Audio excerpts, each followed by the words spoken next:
Today, we're going to get into something a lot of us have probably felt, but maybe didn't have the words for. We're diving into the psychology behind having a really small social circle, or maybe, for some of you, no friends at all. So let's really ask the question, why is it that some people just seem to do better, even thrive, with just a few friends or even on their own? Is it a choice, a personality thing, or is there something deeper going on? We're going to unpack all of it. You know, society often has a pretty simple story for people who walk alone. They get labeled, right? Broken, antisocial, a failure at being social. But what if that's not the whole story at all? Psychology suggests there's a totally different way to look at this. What if they're not broken, just misunderstood? Not antisocial, but sensitive. Not a failure, but actually incredibly self-sufficient? Okay, so first up, let's just throw out that whole loner stereotype for a minute and really look at what's going on inside the mind. And this is the absolute crucial point. For so many people, this isn't some kind of social flaw or a personal failing. It's just a fundamental difference in how their brain is wired. A normal social life, for them, can feel totally draining, kind of shallow, or frankly, just unnecessary. So, if the brain is wired differently, how does that actually show up in the real world? Well, for a lot of people, it all starts with one core belief: quality over quantity. And this is such a critical distinction to make.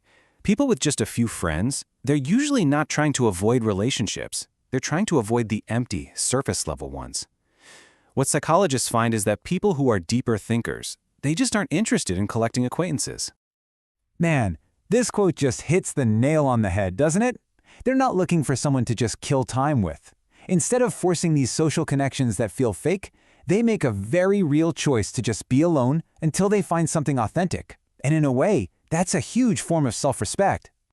And this whole search for real connection, it's also tied directly to how people manage their social energy. That brings us to our next big idea, the actual energy of socializing, and why, for some, solitude feels like a superpower. Think of your social energy like a phone battery, right? For some people, that battery just drains way faster. Their nervous system is just more sensitive, which means that any social situation, even the good ones, takes a lot more energy to process. And there's actually a name for this: high social sensitivity. It's not about being shy or disliking people, not at all. It just means your brain is processing everything more deeply, and that just burns a lot more fuel. So yeah, after a party or a get-together, they need a longer break to recharge and feel like themselves again. And you know, the flip side of needing more alone time to recharge is, well, you get really good at being alone. You don't need that constant validation from other people to feel good about yourself. Psychology calls this low social dependency, and it's basically the ability to, entertain yourself, figure things out, and find comfort just inside your own head, without needing a whole crowd around you to feel okay.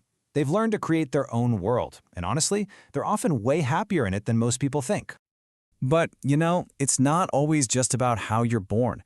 Sometimes this selectivity is something that's learned. Our past plays a huge role in how we connect with people today.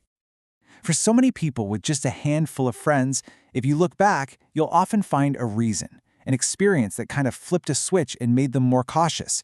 It could be a betrayal from a close friend, or maybe even neglect from way back. Those kinds of things can literally reset your brain's default trust settings. This quote just says it all.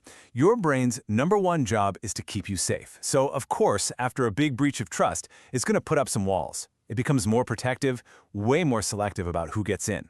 This isn't about being unable to make friends. It's a carefully built defense mechanism. You just learn to think twice before you give someone a key to your life. So, let's pull all these threads together. What if we stopped looking at this as some kind of a social problem, and instead we started seeing it as a source of incredible inner strength? Because what psychologists have found is that people who spend a good amount of time in solitude, they don't just put up with it, they actually cultivate something really powerful from it. And that something is a stronger, more vibrant inner world. And what does that actually look like? Well, we're talking about developing a richer imagination, a sharper intuition that you can really trust, way more clarity on what you truly want out of life, and just a profound sense of self-awareness. You think more, you observe more, and you feel more. And that kind of depth can make a lot of typical social stuff feel, well, pretty unrelatable. So, the ultimate takeaway here is this: having few or no friends doesn't automatically mean something's wrong with you. It might just mean your mind is running on a different operating system, one that's built on more awareness, more sensitivity, more depth, and higher standards for connection. And I want to leave you with this final thought. In a world that is obsessed with being social all the time, maybe we need to reconsider what strength really looks like. Maybe true mental strength isn't found in the crowd, but in the quiet confidence it takes to walk your own path. So, as we close this one out, I'll leave you with a question to reflect on. Whether you have hundreds of friends or just one or two, what does your social circle, or your lack of one, say about the unique way your mind works? Thanks for watching.